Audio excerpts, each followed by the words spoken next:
যারা একদম ওই মানে হারুনের রেস্টুরেন্টে আপনার ওই মুরগি, ডাল আর ভাত আর একটু ভাজি খেয়ে যারা আন্দোলনকে নস্যাৎ করে দেওয়ার জন্য স্টেটমেন্ট দিতে পারে, সেই ধরনের লোকগুলো যখন এত হালুয়া রুটি পাচ্ছে, এটা লোক তো দারুণ, এটা কে ছাড়বে? ওরা তেমনি ছাড়বে না, ওদেরকে ছাড়াতে হবে। আর ওরা ভিতরে ভিতরে ওদের সঙ্গে খাতির করছে, আওয়ামী লীগের সঙ্গে ভিতরে ভিতরে রিক্রুটমেন্ট চালাচ্ছে। তাহলে ওরা আওয়ামী লীগের লোকরা তখন কাকে ভোট দেবে? ওদেরকেই ভোট দেবে। হ্যাঁ, যেহেতু ওরা ভিতরে ভিতরে লাইন করার চেষ্টা করছে, সুযোগ সুবিধা দিচ্ছে, তদবির করছে, তারপরে কোনো কেসে থাকলে সেটাকে মানে আর কি তদবির করে ছাড়িয়ে দিচ্ছে, ইত্যাদি করছে। এটার অনেক রিপোর্ট আছে। আমার ওপিনিয়ন যে অ্যাবসলিউটলি সত্য, এবং এটা যদি আপনি না মানেন তাহলে আপনার মাথা ভেঙে দেব কিংবা আপনাকে গালি দেব।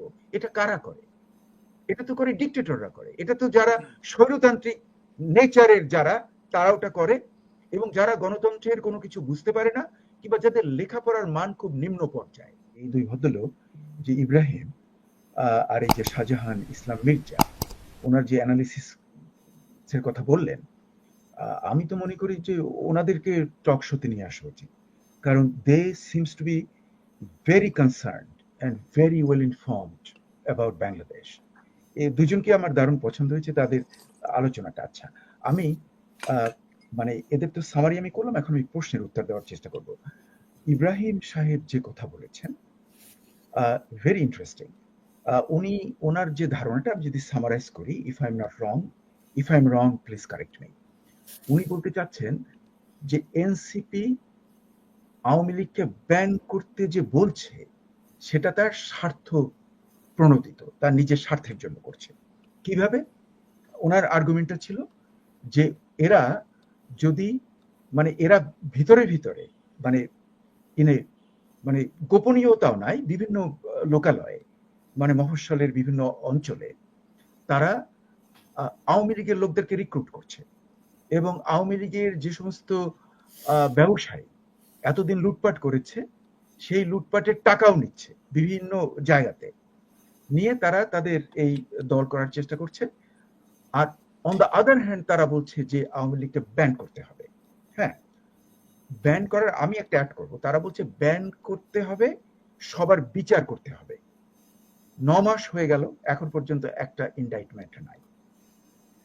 মানে এম আই রাইট? ব্যারিস্টার ভালো করে বলতে পারবেন এখন পর্যন্ত যে লিগাল প্রসেসে, হ্যাঁ, একটা তো অ্যালেজড মানে ইসে, তারপরে যেটা কিন্তু তারা যে বলছে এই যে নাহিদ তো সরকারের মধ্যেই ছিল, তো নাহিদ এখন বলছে কেন সরকার থেকে কোনো উদ্যোগ নেওয়া হচ্ছে না, তখন কেন উদ্যোগ নেয়নি? না, দে আর কমপ্লিটলি ফেলিওর।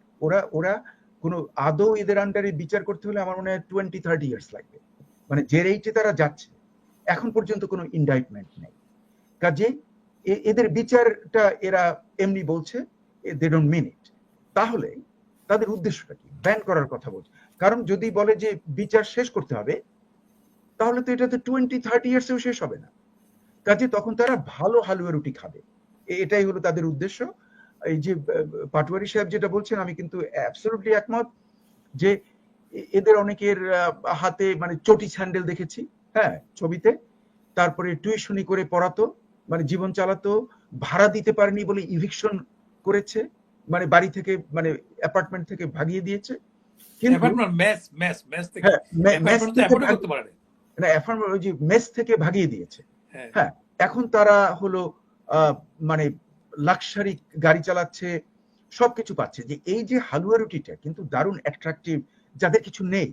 হ্যাঁ, যারা একদম ওই মানে হারুনের রেস্টুরেন্টে আপনার ওই মুরগি, ডাল আর ভাত আর একটু ভাজি খেয়ে যারা আন্দোলনকে নস্যাৎ করে দেওয়ার জন্য স্টেটমেন্ট দিতে পারে, সেই ধরনের লোকগুলো যখন এত হালুয়া রুটি পাচ্ছে, এটা লোক তো দারুণ, এটা কে ছাড়বে? ওরা তেমনি ছাড়বে না, ওদেরকে ছাড়াতে হবে। হ্যাঁ, এবং সেই ছাড়াবার জন্য দুটো পথ, একটা হলো আন্দোলনের মাধ্যমে অথবা নির্বাচনের মাধ্যমে। আমি আশা করব ডক্টর মোহাম্মদ ইউনূস নির্বাচনের মাধ্যমে এটা করবেন। আচ্ছা, এখন কথা হলো যে আওয়ামী লীগরে যে ব্যান করতে বলছে, হ্যাঁ, আমি কিন্তু আওয়ামী লীগের যারা এই 15 বছর ধরে ভয়ঙ্কর অন্যায় করেছে, তাদের আমি একদম ম্যাক্সিমাম শাস্তি চাই, মানে ম্যাক্সিমাম শাস্তি চাই।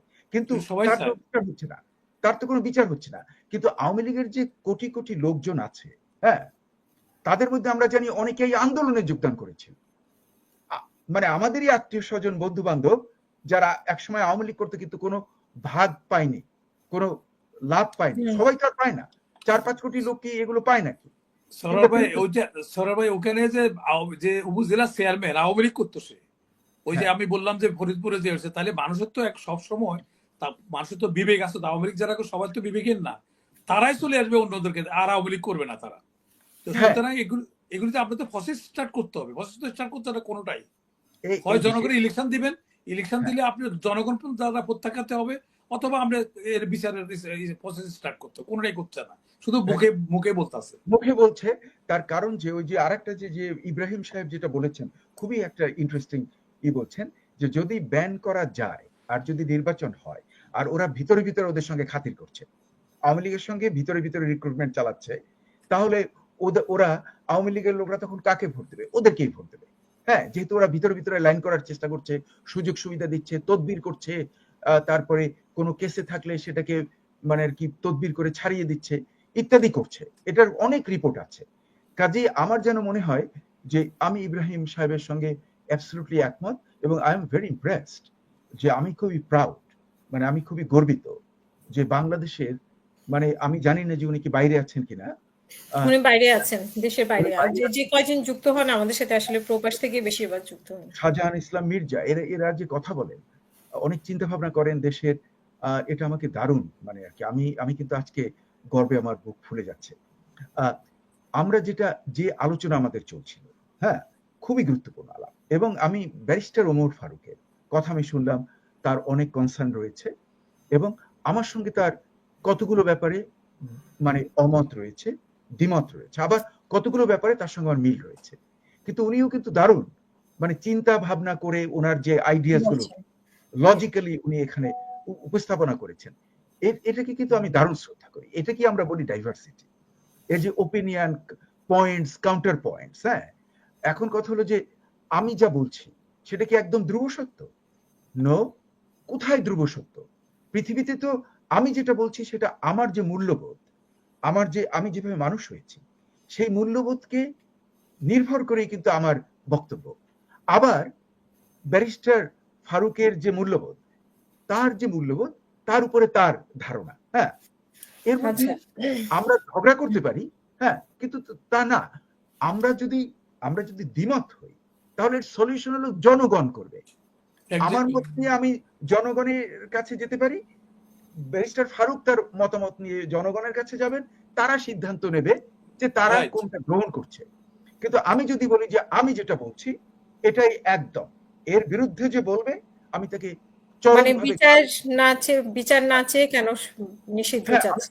আমি যে কথা বলছি সেটা যে এই যে ব্যারিস্টার ফারুক শুধু মানে নিষিদ্ধ না, নিবন্ধন বাতিল চাচ্ছে। নিবন্ধন বাতিল তো আমি যেমন বলবো যে এখন যেমন এই গভর্নমেন্ট জামাত ইসলামী, আমি কিন্তু জামাত ইসলামীর লোক নই, কিন্তু জামাত ইসলামীর যে নিবন্ধন দেওয়া হচ্ছে না, এটা গভর্নমেন্টের এত দেরি লাগছে কেন? আমার কাছে অবাক লাগে যে ব্যাপারটা কি, what is going on their. আচ্ছা, যেটা আমি বললাম যে আমাদের যে ডাইভার্সিটি অফ ওপিনিয়ন থাকবে, আমার ওপিনিয়ন যে অ্যাবসলিউটলি সত্য, এবং এটা যদি আপনি না মানেন তাহলে আপনার মাথা ভেঙে দেব কিংবা আপনাকে গালি দেব, এটা কারা করে? এটা তো করে ডিক্টেটররা করে। এটা তো যারা স্বৈরতান্ত্রিক নেচারের যারা, তারা ওটা করে, এবং যারা গণতন্ত্রের কোনো কিছু বুঝতে পারে না কিংবা যাদের লেখাপড়ার মান খুব নিম্ন পর্যায়ে, অ্যাবসলিউটলি এটারও একটা গ্রুপ আছে যে এমন নিম্ন পর্যায়ে যে মানে দ্বিমত হতে পারে, কাউন্টার পয়েন্ট হতে পারে, এই জিনিসগুলোই ওরা শেখে নাই, ওদের ওই বিদ্যারও দম নেই। এটা কিন্তু আমাদের দেশের এই সমস্যা। এই জন্য আমি বলছি